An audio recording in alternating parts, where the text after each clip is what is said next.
नमस्कार दोस्तों, आप देख रहे हैं आपका अपना YouTube चैनल प्रयास मंत्रा और मैं आपका दोस्त आपका होस्ट नरेश रावत अपने इस चैनल पर आप सभी का हार्दिक स्वागत करता हूं। मित्रों, हमने आगामी एस्टेट और HSSC द्वारा हिंदी विषय से संबंधित ली जाने वाली प्रतियोगिताओं के लिए हिंदी साहित्य सीरीज की जो हमने एक चला रखी है, तो उसके लिए हम हर दिन कोशिश करते हैं कि नए नए प्रश्न आप तक पहुंचाएं। तो आज का जो लेक्चर है उसमें भी कुछ बहुमूल्य बिल्कुल महत्वपूर्ण जो प्रश्न आपके लिए लेकर के उपस्थित हुआ हूं। चलिए स्टार्ट करते हैं आज का अपना लेक्चर। इनमें से किस आचार्य ने काव्य हेतु के रूप में प्रतिभा को ही एकमात्र हेतु मतलब कारण माना है? तो ये एक संस्कृत आचार्य हैं, इन्होंने काव्य हेतु के रूप में ही प्रतिभा को एकमात्र हेतु माना है, वो हैं भामह।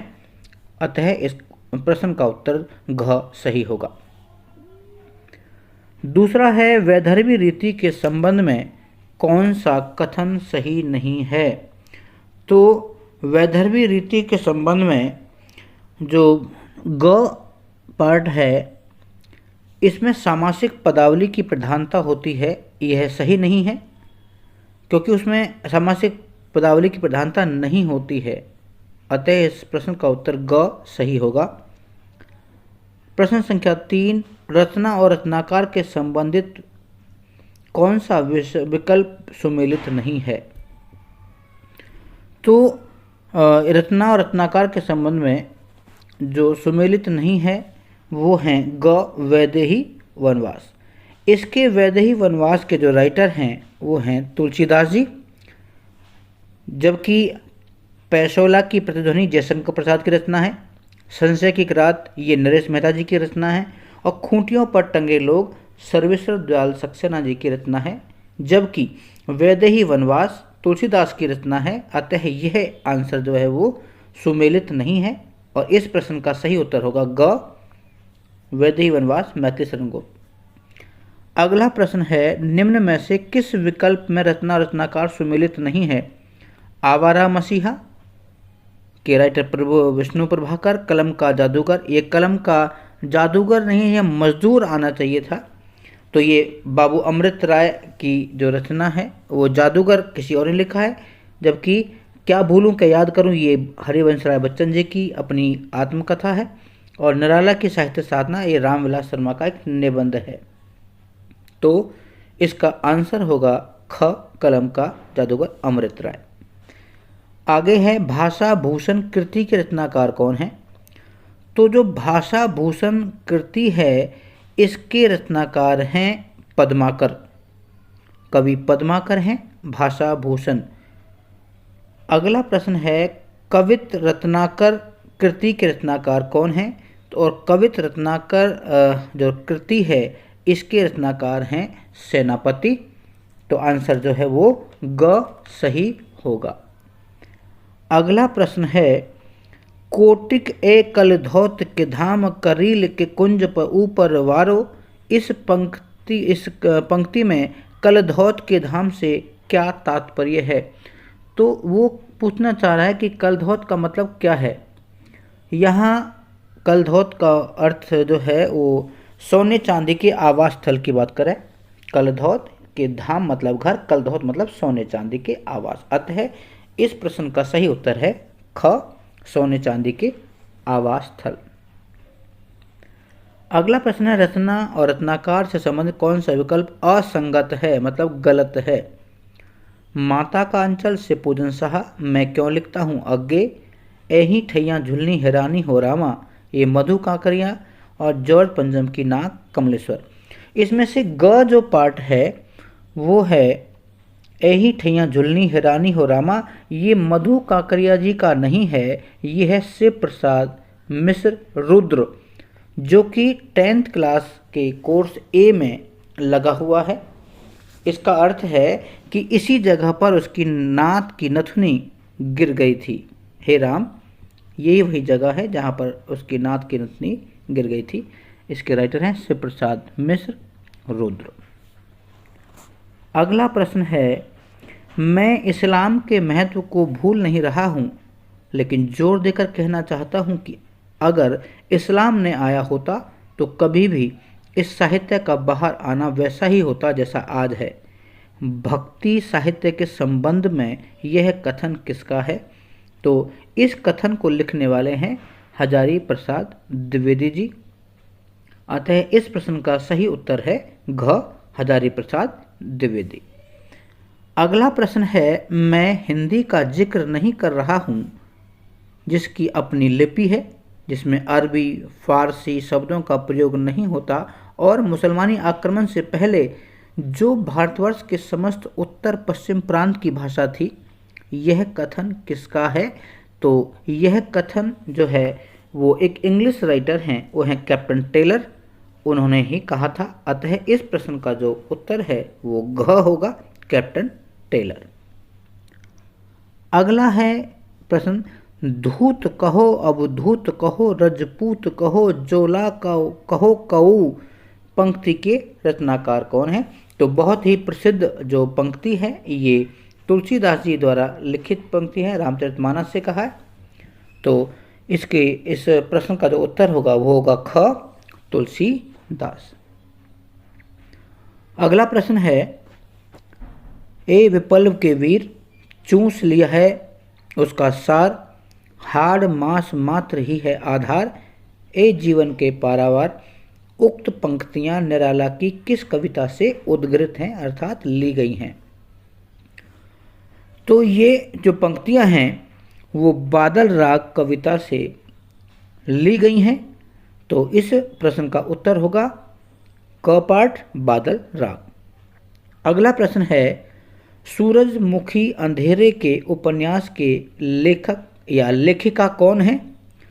तो इसकी जो लेखिका हैं वो पंजाब अंचल की सुप्रसिद्ध जो लेखिका नाम है कृष्णा सोबती। इस प्रश्न का जो उत्तर होगा वो होगा ख, कृष्णा सोबती। आगे है, चित कोबरा उपन्यास के रचनाकार कौन हैं? तो चित कोबरा उपन्यास के रचनाकार हैं मृदुला गर्ग। अर्थात इस प्रश्न का जो उत्तर होगा वो होगा ग, मृदुला गर्ग।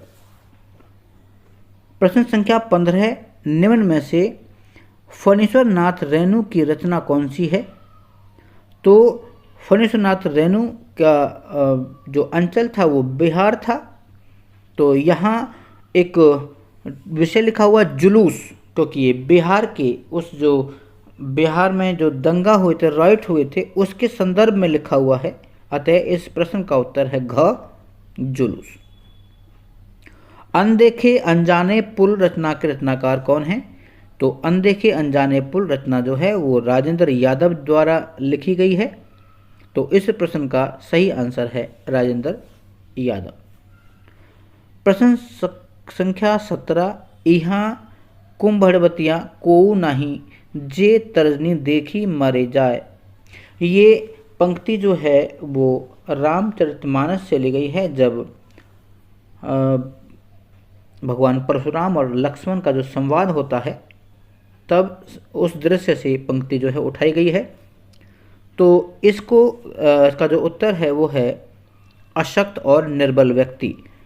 ये कुंभड़बतिया जो हैं वो ऐसे व्यक्ति को कहा है जो निर्बल है, पावर से भी और शरीर से भी, यानी जो बाहरी पावर है वो उससे भी वो कमज़ोर है और शारीरिक पावर है उससे भी वो कमज़ोर है।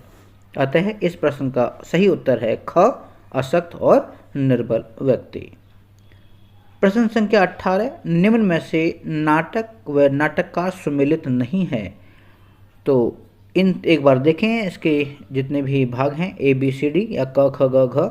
आधे अधूरे मोहन राकेश, ढुलाई वाली ढुलाई बाई ये जो है वो है लक्ष्मी नारायण लाल, दरिंदे हबीतुल्ला और शतुरमुर्ग ज्ञान देवी अग्निहोत्री। तो इस प्रश्न का सही उत्तर है ढुलाईबाई जो है वो वंग महिला ने लिखा है। तो इसका सही उत्तर होगा ढुलाईबाई यानी ख भाग।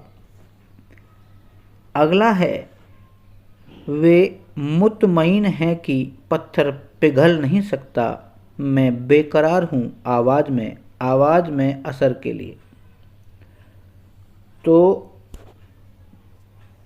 इस शेर में वे शब्द किसके लिए प्रयुक्त हुआ है? तो जो यहाँ जो शेर बोला गया है वो उनके लिए है जो शोषित हैं और पीड़ित हैं, जो एक्सप्लॉइटेशन झेल रहे हैं और पीड़ित हैं, उन लोगों के लिए शेर कहा गया है। तो वे शब्द जो है वो शोषित और पीड़ितों के लिए ही आया है। अतः इस प्रश्न का सही उत्तर होगा ख, शोषित और पीड़ितों के लिए। अगला है, कल गांव सुनी मुनि ध्यान त्यागहि, काम कोकिल लाजहि, मंजीर नुपुर कलित कंकन, ताल गति बर बाजहि। उक्त पंक्तियों में कौन सा छंद है?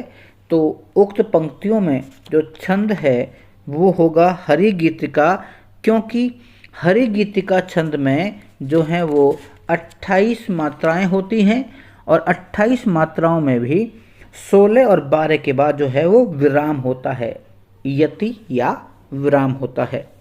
तो इस छंद का जो नाम है वो है हरिगीतिका छंद। अतः इस प्रश्न का सही उत्तर है ग भाग, हरिगीतिका छंद।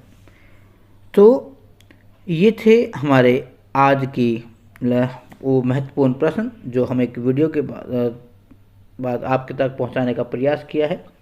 उम्मीद कर रहा हूं कि आप हमारे इस प्रयास से लाभान्वित हो रहे होंगे और आगामी जितनी भी वीडियो हम लेकर आएंगे उसमें सभी वीडियो में आपको नए नए प्रश्न ही मिलेंगे। हमने ऐसा संग्रह कोशिश की है कि जिसमें वे प्रश्न इकट्ठे किए जाएं जो पहले आ चुके हैं और जिनकी आने की प्रबल संभावना है। तो चलिए आज के लिए बस इतना ही, मिलते हैं जल्दी एक नई वीडियो के तहत।